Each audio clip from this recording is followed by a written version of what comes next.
नमस्कार, आप देख रहे हैं आर समाचार।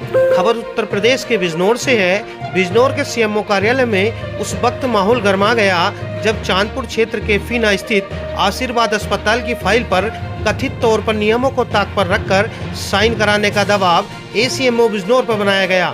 वहीं अस्पताल ने आयुष्मान भारत योजना के अंतर्गत पैनल में शामिल होने के लिए आवेदन भेजा था, लेकिन जांच में जरूरी दस्तावेज अधूरे पाए गए। इसी दौरान खुद को भारतीय जनता पार्टी से जुड़ा बताने वाले मनोज चौहान कार्यालय पहुंचे और सीएमओ डॉक्टर राजेंद्र सिंह विश्वकर्मा पर फाइल पर तत्काल साइन कराने का दबाव बनाने लगे। वहीं डॉक्टर द्वारा नियमों का हवाला देते हुए साइन से इनकार करने का अभद्र भाषा और धमकी देने का भी आरोप लगाया।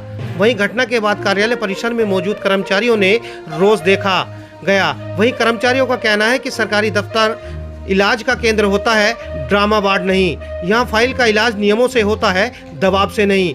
वहीं मामले की सूचना स्वास्थ्य विभाग के उच्च अधिकारियों को दे दी गई है। सूत्रों के मुताबिक पूरे प्रकरण की जांच कर संबंधित लोगों के खिलाफ कार्रवाई की तैयारी की जा रही है। अब देखना यह होगा कि सिस्टमों में नियम की सुई काम करती है या सिफारिश का इंजेक्शन फिर से लगाया जाता है। 1:52 पर इनका फोन आया, तो एक्चुअली मैं उस समय पहचान नहीं पाया कि ये व्यक्ति है कौन। तो इन्होंने कही कि मेरी फाइल पड़ी हुई है, आप उसको साइन क्यों नहीं कर रहे हो। हमने कहा अगर फाइल पड़ी हुई है तो जो कॉम्पिटेंट अथॉरिटी है उसे साइन कराइए, डॉक्टर देवेंद्र देखते हैं, उनको साइन कराइए आप। तो मैं इस प्रकरण को इस संबंध में समझ रहा था कि ये शायद हॉस्पिटल रजिस्ट्रेशन से संबंधित कोई मामला है। उस संबंध में बोल के इनको मैंने जवाब दिया। बाद में इन्होंने बताया कि नहीं, आप आयुष्मान कार्ड तो आप ही देखते हो। तो मैंने कहा हाँ, मैं ही देखता हूँ, मैंने आयुष्मान कार्ड ही देखता हूँ। तो कह रहे हैं कि मेरी 20 दिन से फाइल पड़ी है उसको नहीं। हमने कहा वो ऑनलाइन जो प्रोसीजर है उसके प्रोसीजर के क्रम में डॉक्टर नताशा उसके लिए अधिकृत की गई है। वो जांच करने के बाद निरीक्षण आख्या लेके आएंगी, तब वो उसको देखेंगे। अगर हमारे हिसाब से वो सही रहेगा तो साइन करेंगे, अदरवाइज हम फिर भी वेरिफिकेशन करेंगे। उसके बाद जो है हमारा साइन होने के बाद सीएमओ साहब का साइन होता है, उसके बाद डीएम मैडम के पास जाता है। वो डीएम मैडम जो है उस पर एक आदेश पे साइन करती है, फिर वो शासन को चला जाता है। इतनी बातें हो गई। उस बात के दौरान वो बार बार उत्तेजित हो रहे थे और उत्तेजना में बातें कर रहे थे। तो उत्तेजना के स्वाभाविक है थोड़ा सा, मैंने भी उनको बोल दिया कि आपके इस तरह के बात करने से मैं कोई कर थोड़े दूंगा, जो भी लीगल होगा उसके हिसाब से ही होगा। आपसे बात करना तो फिर वो कह रहे हैं कि आप समझ नहीं पा रहे हो, आप ऐसे है वैसे है, दुनिया की बातें, अनर्गल बातें किया उन्होंने। शायद उनके पास रिकॉर्डिंग भी होगी तो वो रिकॉर्डिंग भी सुनाया जा सकता है। मैंने किसी भी तरह का कोई इलीगल बातें नहीं की है। दूसरी चीज ये कि जब मैं ये घटना तब घटी जब मैं निरीक्षण के दौरान आयुष्मान के निरीक्षण के लिए जा रहा था। जब लौट के आया हूं तो ये मेरे ऑफिस में बैठे हुए थे। ऑफिस से में बैठे हुए थे उधर बाहर दरवाजे की खिड़की के पास में। जब मैं आके जैसे ही बैठा हूं, ये 2 लोगों के साथ थे और दोनों लोग आए हैं।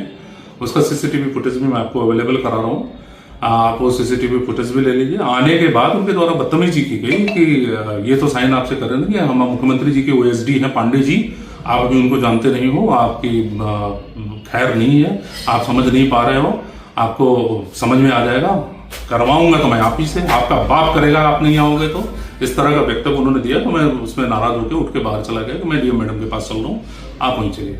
मेरी वार्ता भी डीएम मैडम से मोबाइल के वार्ता के क्रम में हुई है। डीएम मैडम ने कहा है कि आप एप्लीकेशन लिख के दीजिए उनके खिलाफ, वो अगर इस तरह का वक्तव्य दे रहे हैं आपत्तिजनक तो उनके विरुद्ध कार्रवाई की जाएगी, इसकी संस्तुति मैं करूंगी। कोई एफआईआर वगैरह की आपने तहरीर दिया थाने में या कुछ? अभी नहीं, अभी तो घटना ही घटी है। आप लोग अभी अभी आए ही हैं, तो अभी मैं टाइप कराऊंगा बिल्कुल डीएम मैडम को, जैसा मैडम ने निर्देश दिया है। मैं मैडम के पास उस एप्लीकेशन को लेकर जाऊंगा और अपनी बातें रखूंगा। अच्छा, ये कौन सा अस्पताल है जिसकी फाइल ये आशीर्वाद हॉस्पिटल है। मैं एक बार की बात बताऊं, करीब 1.5 साल पहले की बात है।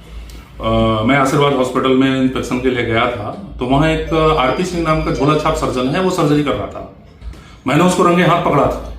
पकड़ने के बाद जब मैं उसको बोला था यहाँ आने के लिए, उस समय जब मैं पकड़ा था तो पुलिस तो चूंकि होती नहीं हमारे पास, तो उस समय तो वो भाग गया। बाद में जब मैंने नोटिस जारी की तो उस नोटिस को लेकर के आगे हमारे पास तो नहीं आए, सीएमओ साहब के पास गए होंगे। अब वो मामला वहां से कैसे रिजॉल्व हुआ मैं नहीं जानता, लेकिन वो प्रकरण दोबारा मेरे समक्ष नहीं आया। आशीर्वाद अस्पताल है कहाँ पर? आशीर्वाद अस्पताल ये नूरपुर से जो चांदपुर जाते हैं फीना रोड पे है। ये किसी अन्य व्यक्ति का है और ये कोई अन्य पर्सन है जो उसमें इन्वॉल्व है। आपके साथ जिसने बदतमीजी की, ये कौन है? ये मनोज कुमार अपने को बोल रहे थे और भारतीय जनता पार्टी का एक झंडा लेकर के अपनी गाड़ी पे लगा के टहलते हैं और अपने आप को भारतीय जनता पार्टी का बताते हैं। और इनके कोई बताते हैं कि इनका कोई मित्र है, दोस्त है, परिवार का है, या हो सकता है इनके रिश्तेदार हों जो माननीय मुख्यमंत्री जी के ओएसडी हैं। उन्हीं का धमक दिखाते रहते हैं और उन्हीं के संबंध में बात भी किए थे।